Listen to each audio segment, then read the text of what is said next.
Hello friends, welcome to ISPCS केंद्र। Friends, इस video में हम बात करने वाले हैं भारतीय राज्य व्यवस्था की।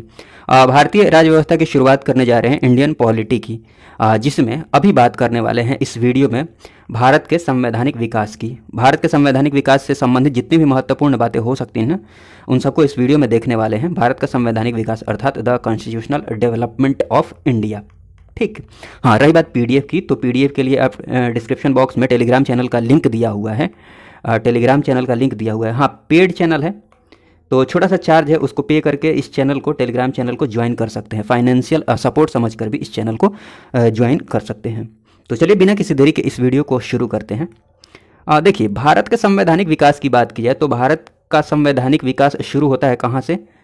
1773 से।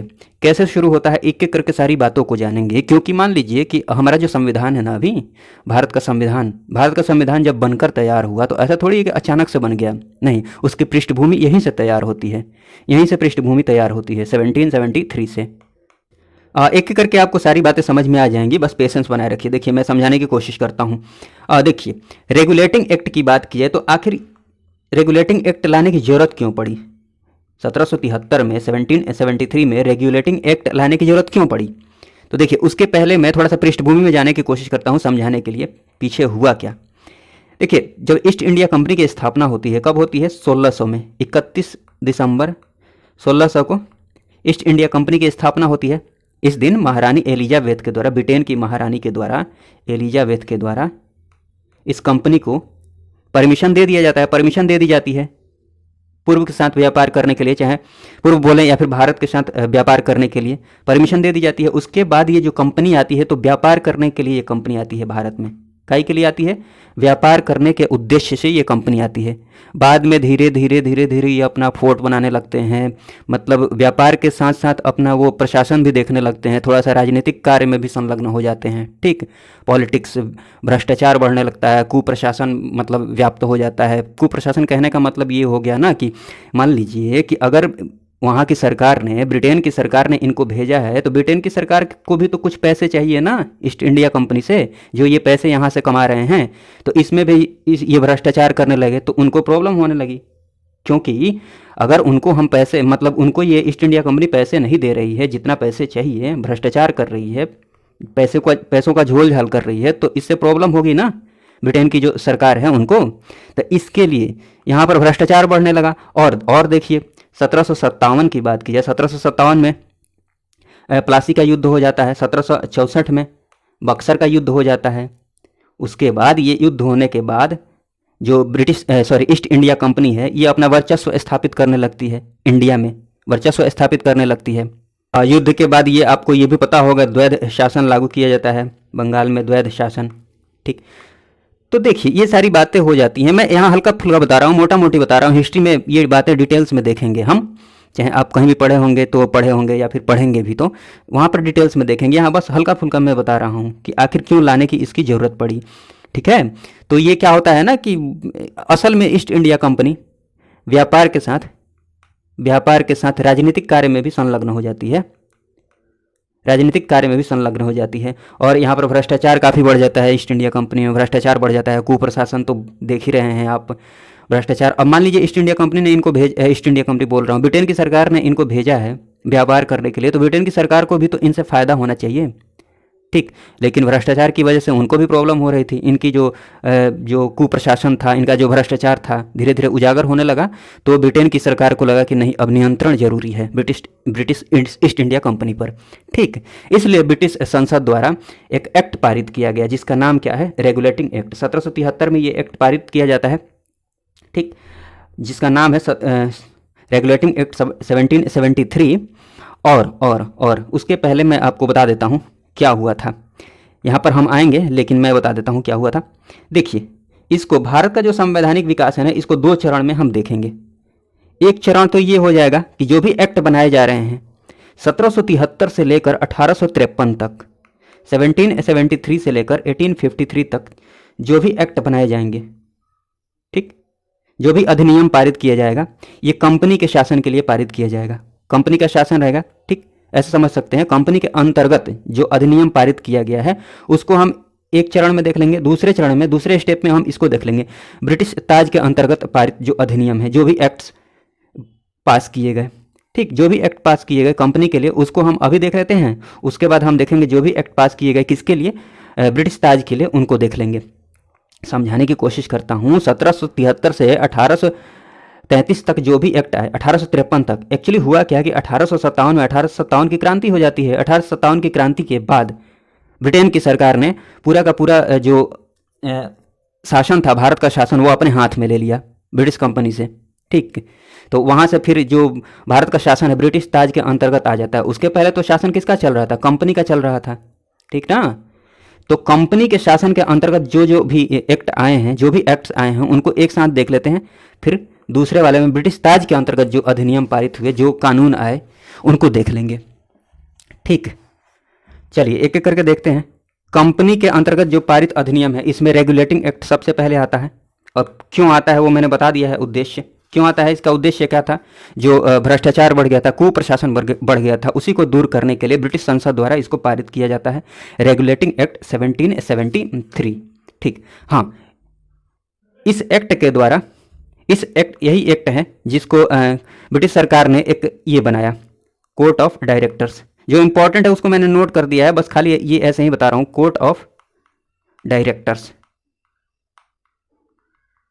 कोर्ट ऑफ डायरेक्टर्स के द्वारा, कोर्ट ऑफ डायरेक्टर्स जो थी ना, वो कंपनी की गवर्निंग बॉडी थी। इसी की देखरेख में अब कंपनी कार्य कर रही थी। ये कहाँ बैठते थे, ये लंदन में ही बैठते थे, ब्रिटेन में ही बैठते थे, ठीक। इन्हीं की देखरेख में ये कंपनी अब कार्य करेगी। तो कोर्ट ऑफ डायरेक्टर्स इनकी गवर्निंग बॉडी थी। इसी के माध्यम से कंपनी पर नियंत्रण स्थापित किया गया। किसके माध्यम से, कोर्ट ऑफ डायरेक्टर के माध्यम से। और एक्ट कौन सा था, रेगुलेटिंग एक्ट 1773। इसी एक्ट के तहत इनको काम करना था, ठीक। ये एक्ट में क्या क्या लाया गया, इस एक्ट में क्या क्या किया गया, जो इंपॉर्टेंट बातें हैं उसको मैं बता देता हूँ। देखिए, पहले तो मुंबई, मद्रास, बम्बई और कोलकाता प्रेसिडेंसी अलग अलग थी, अलग अलग गवर्नर थे, अलग अलग उनका नियम कानून अपना बनाते थे, अपना फैसला लेते थे, ठीक है, कोई हस्तक्षेप कोई नहीं था। लेकिन बाद में क्या हुआ कि बम्बई और मद्रास और बम्बई प्रेसिडेंसी को कलकत्ता प्रेसिडेंसी के अधीन कर दिया गया, ठीक। मतलब अब इसका गवर्नर और इसका गवर्नर जो है ना, मद्रास और बम्बई का गवर्नर, अब इसके प्रति जवाबदेह हो जाएगा। किसके प्रति, कलकत्ता के प्रति, कोलकाता प्रेसिडेंसी का जो गवर्नर है उसके प्रति। देखिए क्यों, अब देखिए इसमें होता क्या है, इसी रेगुलेटिंग एक्ट के तहत बंगाल का जो गवर्नर है ना, बंगाल का पहला गवर्नर कौन था, रॉबर्ट क्लाइव था। तो बंगाल का जो गवर्नर है ना, अब उसका नाम बदल के बंगाल का क्या कर दिया जाता है, गवर्नर जनरल। बंगाल के गवर्नर का नाम अब क्या हो जाता है, बंगाल का गवर्नर जनरल। और बंगाल का जो प्रथम गवर्नर जनरल रहा वो कौन रहा, वॉरेन हेस्टिंग्स, ठीक, वॉरेन हेस्टिंग्स। और जो इंपॉर्टेंट बातें हैं उसको मैंने नोट कर दिया है। और इसमें इंपॉर्टेंट बात क्या थी कि सबसे पहले सर्वोच्च न्यायालय की स्थापना होती है 1774 में। दिल्ली में नहीं, कहाँ पर होती है, कोलकाता में, ठीक, कोलकाता में होती है सर्वोच्च न्यायालय की स्थापना, बहुत इंपॉर्टेंट है, 1774 में, इसी रेगुलेटिंग एक्ट के द्वारा, 1773 रेगुलेटिंग एक्ट के द्वारा, ठीक है। हाँ, प्रथम जो मुख्य न्यायाधीश रहे इसके सर्वोच्च न्यायालय के, इस सर्वोच्च न्यायालय के, वो कौन रहे, सर एलिजा इम्पे। नाम याद रखिएगा, इंपॉर्टेंट है, ठीक है।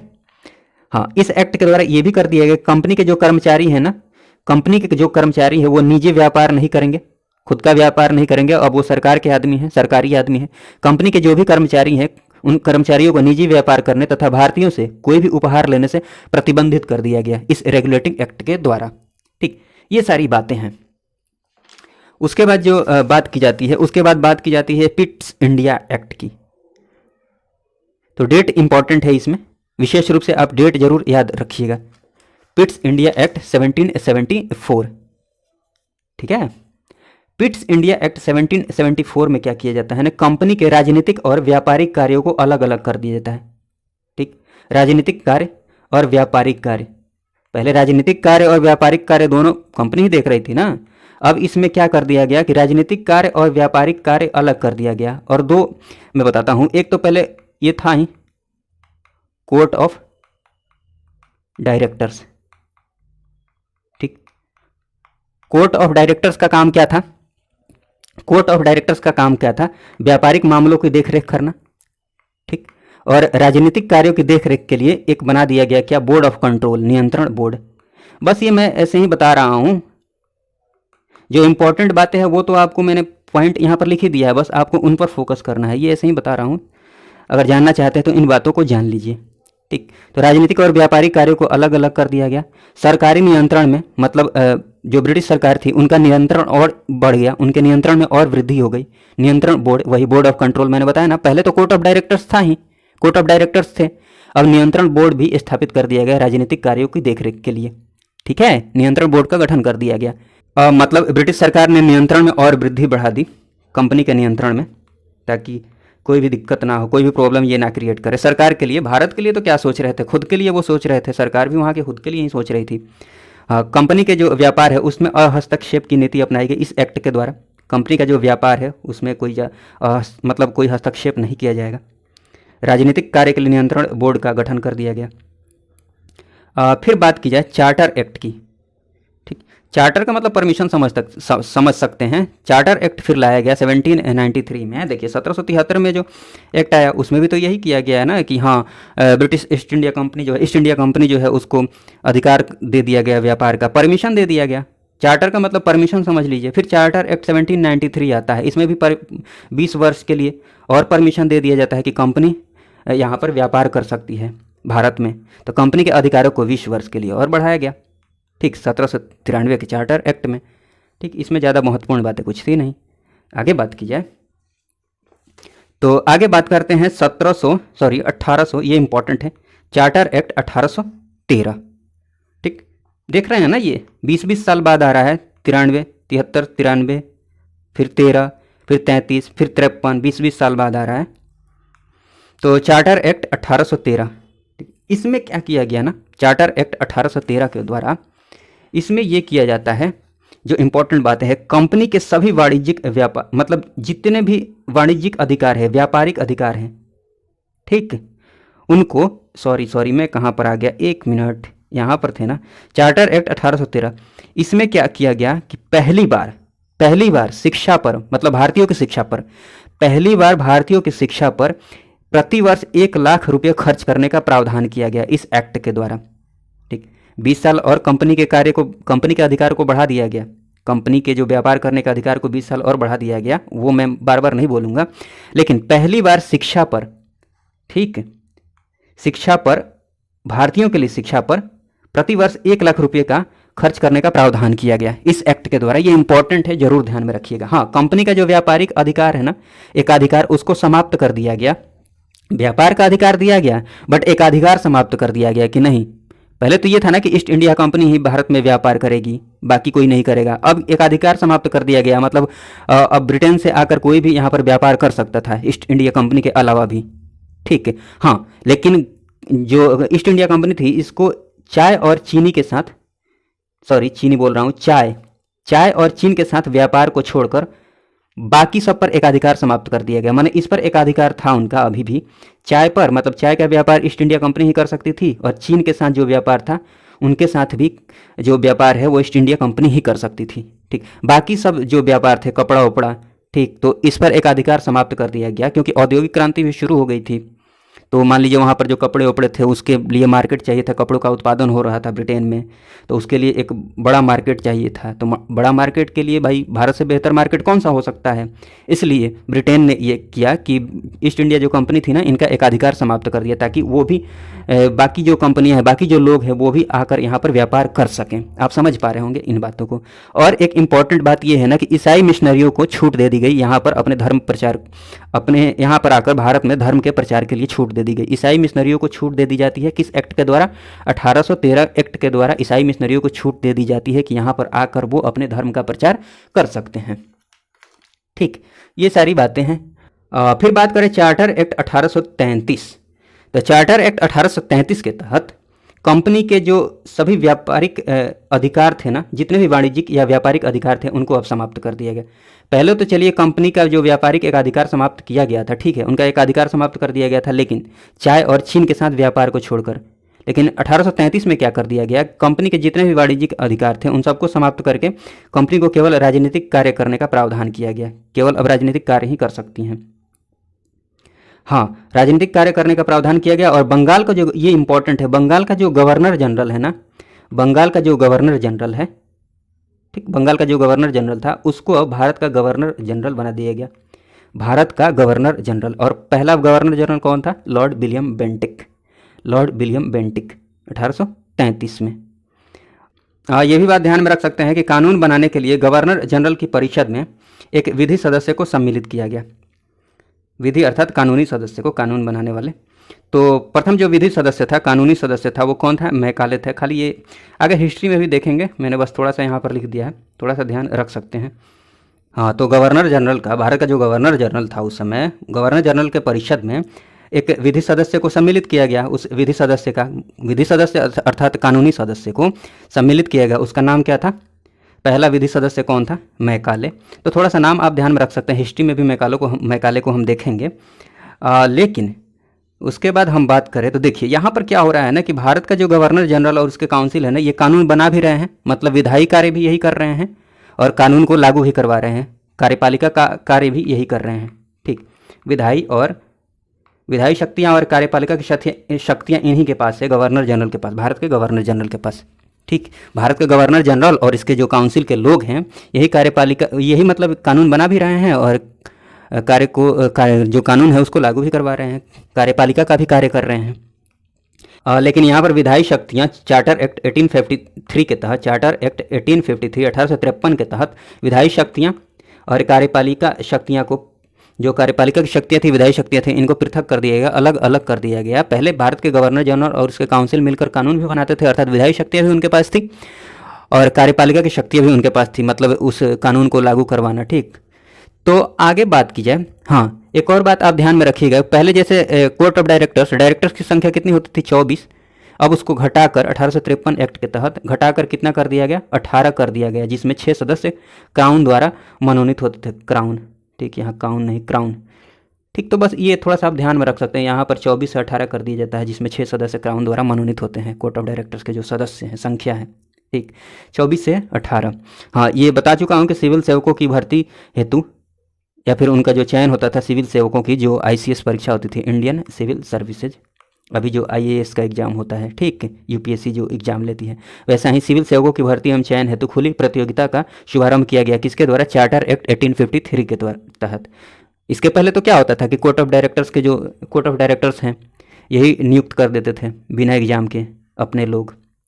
ठीक, यहाँ से परीक्षा शुरू होती है। चलिए, अभी जो हमने देखा है उससे संबंधित एक छोटा सा टेस्ट लगा लेते हैं। ये घटना चक्र के क्वेश्चन से, जो भी प्रश्न है वो घटना चक्र के ही हैं। बात की जाए क्वेश्चन की, तो देखिए, निम्नलिखित में से किस अधिनियम में कलकत्ता में सर्वोच्च न्यायालय की स्थापना का प्रावधान किया गया? ठीक, तो अभी मैंने बताया था कि इसका सही ऑप्शन क्या हो जाएगा। देखिए, रेगुलेटिंग एक्ट 1773 रेगुलेटिंग एक्ट के तहत। ठीक, जिसकी ये सर्वोच्च न्यायालय जो है ना, इसके जो प्रथम मुख्य न्यायाधीश बने वो कौन बने? Sir Elijah Impey. तो ये भी ध्यान रखिएगा। ऐसे ही एक और कुछ और क्वेश्चंस को देख लेते हैं। जैसे इसकी बात की जाए, ये बताइए, अच्छा क्वेश्चन है ये, इस टाइप के क्वेश्चंस अब BPSC में भी पूछे जा रहे हैं। क्या है कि देखिए, सर्वोच्च न्यायालय की स्थापना के संबंध में निम्नलिखित में से कौन सा कथन सही है या सही हैं? ठीक, देखिए, कोलकाता में सर्वोच्च न्यायालय की स्थापना 1773 रेगुलेटिंग एक्ट के द्वारा की गई थी। ठीक, तो हाँ सही बात है, 1773 रेगुलेटिंग एक्ट जो आया था ना, उसी के तहत की गई थी। 1774 में सुप्रीम कोर्ट की स्थापना कोलकाता में।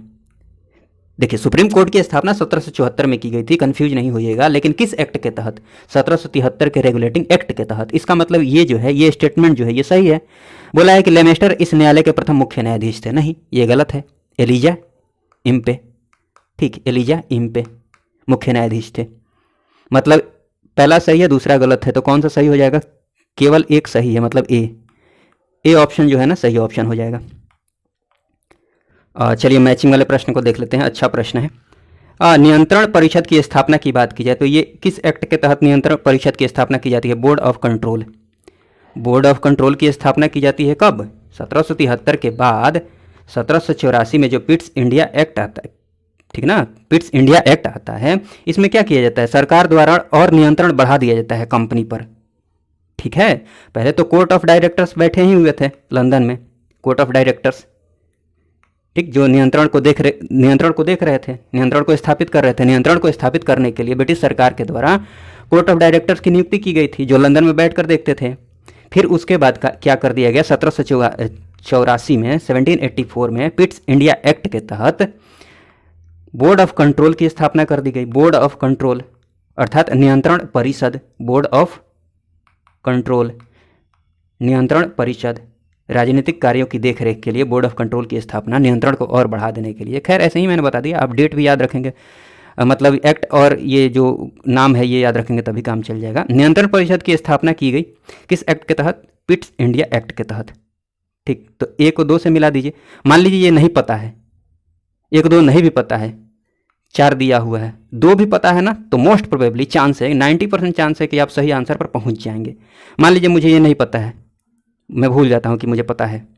ठीक, मैं भूल गया, क्या भूल गया कि ये नियंत्रण परिषद की स्थापना किस एक्ट के तहत की गई। ठीक है, मैं भूल गया हूँ। मैं क्या कर रहा हूँ, इनको देखता हूँ, बी को, सर्वोच्च न्यायालय की स्थापना कब हुई।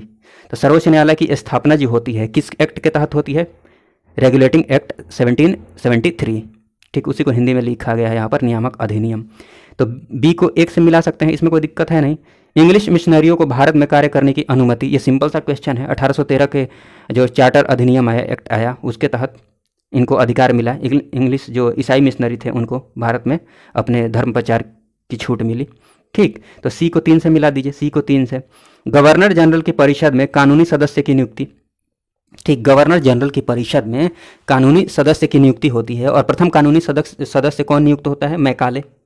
ठीक, ये कब किया जाता है, 1833, चार्टर अधिनियम 1833 में। ठीक है, तो बच क्या गया फिर, नियंत्रण परिषद की स्थापना, पिट्स इंडिया एक्ट। ठीक, बहुत मुश्किल था नहीं वैसे, चारों आपको ध्यान में होना चाहिए, सिंपल सी बात थी। आगे बात की जाए तो ये मैचिंग करा लीजिएगा, मैंने मैच करके दिखाई दिया है, ऑप्शन बी सही ऑप्शन हो जाएगा। उसके बाद बात की जाए तो यहाँ पर 1 2 बातें आप एक्स्ट्रा थोड़ा सा ध्यान रख सकते हैं। इसमें क्वेश्चन में एक निम्नलिखित में से किससे या किन से भारत में अंग्रेजी शिक्षा की नींव पड़ी। तो शिक्षा की बात की जाए तो देखिए, सबसे पहले तो भारतीयों पर शिक्षा के लिए जो 1 लाख प्रति वर्ष खर्च करने का प्रावधान लाया गया, वो लाया गया 1813 के चार्टर एक्ट के द्वारा। ठीक, तो ये तो आप आसानी से यहाँ पहुँच जाएंगे, ये तो होगा ही होगा। अब वो ला रहे हैं तो अंग्रेजी शिक्षा भाई जरूरी है ही, अंग्रेजी शिक्षा को बेस बनाएंगे ही वो। ठीक, तो भारत में अंग्रेजी शिक्षा की जो नींव पड़ी वो 1813 के चार्टर एक्ट के द्वारा, इतना तो दिमाग आप लगा ही सकते हैं। ठीक है, उसके बाद प्राच्यवाद एवं आंग्ल विवाद की बात की जाए तो ये हम हिस्ट्री जब पढ़ेंगे तो वहाँ पर बात कर लेंगे, मैकाले के टाइम में, लॉर्ड विलियम बेंटिक के टाइम में जब मैकाले आता है। ठीक, तो वहाँ पर इन चीज़ों को देख लेंगे। बस एक्स्ट्रा में ये भी देख लीजिए, चाहे इसको भी वहाँ हम देखेंगे, इसको भी हम वहाँ देखेंगे। फिलहाल आप इतना ध्यान में रख लीजिए कि भारत में जो अंग्रेजी शिक्षा की नींव पड़ी ना, वो इनके द्वारा पड़ी, 1813 के चार्टर एक्ट के द्वारा, जनरल कमेटी और पब्लिक इंस्ट्रक्शन, और प्राच्यवाद एवं आंग्लवाद विवाद, मतलब तीनों ही सही है। ठीक, फिलहाल आप ध्यान में रखिए कि तीनों ही सही है, ये तो पता ही है। ये भी हल्का फुल्का किसी को पता होगा तो पता होगा, ये मैं बताऊंगा, ये भी बताऊंगा। ठीक है, आगे बात करते हैं। किस अधिनियम के द्वारा ब्रिटिश संसद ने चाय और चीन के साथ व्यापार को छोड़कर ईस्ट इंडिया कंपनी के भारत के साथ व्यापारिक एकाधिकार को समाप्त कर दिया, बताइए किस अधिनियम के तहत। तो इसका सही ऑप्शन क्या हो जाएगा, 1813 के चार्टर अधिनियम के तहत। बताया तो था कि 1813 का जो चार्टर अधिनियम आया था, इसमें 3 बातें ही इंपॉर्टेंट है, मोस्ट इंपॉर्टेंट है, बहुत ही ज़्यादा, वेरी वेरी इंपॉर्टेंट। क्या, एक तो भारतीयों के लिए शिक्षा पर 1 लाख प्रति वर्ष खर्च करने का प्रावधान किया गया। ठीक है, और क्या किया गया, ईसाई मिशनरी जो थे ना, उनको छूट दे दी गई भारत में धर्म प्रचार करने के लिए, ईसाई मिशनरियों को। और तीसरी बात क्या हो गई कि जो इनका कंपनी का एकाधिकार था ना व्यापार पर, उसको समाप्त कर दिया गया। चाय और चीन के साथ व्यापार को छोड़कर बाकी एकाधिकार को समाप्त कर दिया गया। एकाधिकार मतलब मोनोपोली को, कहने का मतलब ये हुआ कि अब बाकी लोग भी आकर व्यापार कर सकते हैं इंग्लैंड से। पहले क्या था, केवल ईस्ट इंडिया कंपनी को ही परमिशन थी कि वही कर सकते हैं, तो उन चीज़ों को ख़त्म कर दिया गया। समझ पा रहे होंगे आप। ठीक है, चलिए इस क्वेश्चन को देख लेते हैं। अच्छा क्वेश्चन है कि चार्टर एक्ट 1813 के संबंध में निम्नलिखित कथनों पर विचार कीजिए। इस टाइप के क्वेश्चन आप पूछे जा रहे हैं। देखिए, पहले स्टेटमेंट की बात कीजिए कि इसने भारत में ईस्ट इंडिया कंपनी के व्यापार एकाधिपत्य को, चाय का व्यापार तथा चीन के साथ व्यापार को छोड़कर समाप्त कर दिया। कहने का मतलब ये हो कि भारत में ईस्ट इंडिया कंपनी के व्यापारिक एकाधिकार को समाप्त कर दिया गया, चाय का व्यापार तथा चीन के साथ व्यापार को छोड़कर। तो पहला वाला स्टेटमेंट तो सही है, इसमें कोई दिक्कत की बात है नहीं। इस स्टेटमेंट को पढ़ते हैं कि इसने कंपनी द्वारा अधिकार में लिए गए, जो कंपनी ने अधिकार में क्षेत्र लिया था, मतलब कंपनी के द्वारा अधिकार में लिए गए भारतीय राज्य क्षेत्रों पर ब्रिटिश राज की संप्रभुता को सुदृढ़ कर दिया गया। ठीक, मतलब ब्रिटिश राज जो है, क्राउन जो है, ब्रिटिश सरकार जो है, उसकी संप्रभुता और सुदृढ़ हो गई। किस पर? जिन राज्य क्षेत्रों को कंपनी ने अपने अधिकार में लिया था। तो ये तो कॉमन सेंस से भी आप बता सकते हैं कि हाँ, सुदृढ़ हुई ही होगी, क्योंकि अब धीरे धीरे अब क्या कर रहे हैं, नियंत्रण बढ़ाते ही जा रहे हैं। ब्रिटिश सरकार जो है धीरे धीरे नियंत्रण बढ़ाते जा रही है। किस पर? कंपनी पर। और तीसरे पॉइंट की बात करें, ये तीसरा जो स्टेटमेंट है, तो ये जब पढ़ने के बाद ब्रिटिश ताज के अधीन जो ब्रिटिश क्राउन के अधीन जो भी एक्ट्स आए, जो भी एक्ट पारित हुए, इसको पढ़ने के बाद ये चीज़ें ज़्यादा समझ में आएंगी। बट चलिए मैं थोड़ा सा बता देता हूँ, बहुत मुश्किल है नहीं। तीसरा स्टेटमेंट क्या है कि भारत का जो राजस्व है अब ब्रिटिश संसद के नियंत्रण में आ गया। राजस्व अर्थात जो भी रेवेन्यू है, जो भी पैसे आ रहे हैं यहाँ से भारत से, तो भारत का जो पूरा राजस्व है अब ब्रिटिश संसद के नियंत्रण में आ गया। इसके कहने का मतलब पूरी तरह से नियंत्रण में आ गया नहीं, ऐसा नहीं हुआ। असल में होगा क्या कि 1858 में भारत शासन जब अधिनियम आएगा ना, 1858 में 1857 की क्रांति के बाद 1858 में भारत शासन अधिनियम आएगा, तो पूरा का पूरा जो शासन है ना वो ब्रिटिश क्राउन के अधीन चला जाएगा। भारत का शासन ब्रिटिश क्राउन के अधीन चला जाएगा, पूरी तरह से नियंत्रण में आ जाएगा, ब्रिटिश क्राउन के नियंत्रण में आ जाएगा। क्या? भारत का शासन। किस अधिनियम के तहत? भारत सरकार अधिनियम 1858 के तहत। तब जाकर भारत का राजस्व जो है ना ब्रिटिश संसद के नियंत्रण में आ जाएगा। तो ये वाला जो स्टेटमेंट है ना तीसरा, ये गलत है, इसीलिए ए ऑप्शन जो है ना ये सही ऑप्शन हो जाएगा। ठीक, तो अगले वीडियो में हम बात करेंगे ब्रिटिश शासन के अधीन जो भी अधिनियम आए, जो भी एक्ट पारित हुए, उनकी बात करेंगे। इस वीडियो को देखने के लिए आपका बहुत बहुत धन्यवाद। जय हिंद, जय भारत।